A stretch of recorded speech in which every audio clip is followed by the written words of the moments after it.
दर्शकबिन देखिराख्नु भएको छ यो तल बगिरहेको तम्बर नदी। यसकै किनारै किनार यो देखिएको माथिको राजमार्ग तम्बर करिडोर राजमार्ग हो। यो राजमार्ग विराटनगर महानगरपालिकाको जोगमुनीबाट ताप्लेजुङको कोलाञ्चुङ गोलासम्म जान्छ। यो निर्माण कार्य धमाधम भइरहेको छ। यसको कालोपत्रे हुने काम लगभग 55% सिद्धिसकेको छ।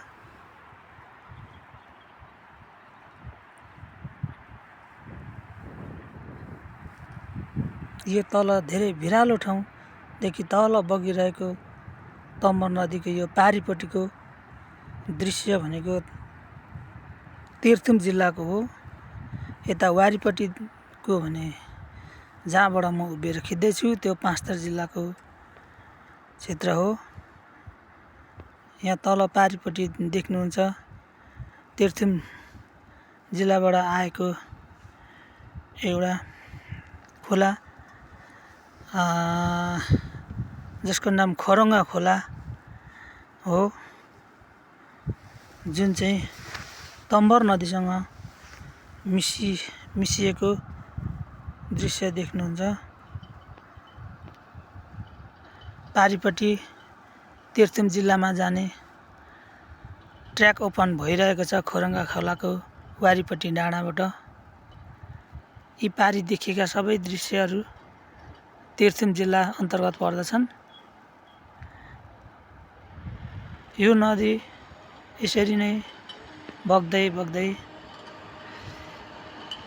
मूलघाट धनकुटाको मूलघाट हुँदै चतरामासतिर त्रिवेणीमा गएर सप्तकोशीसँग मिसिने गर्दछ।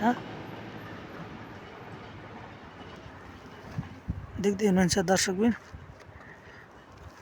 हाम्रो यो तम्बर करिडोरको बाटो, तम्बर नदी, पारिपट्टिको तीर्थुम जिल्ला, खरङ्गा खोला र म खिचिरहेको छु जुन ठाउँबाट म पाँचथर हो। यो देखिराख्नु भएछ यो पाँचथर जिल्ला हो यतापट्टि।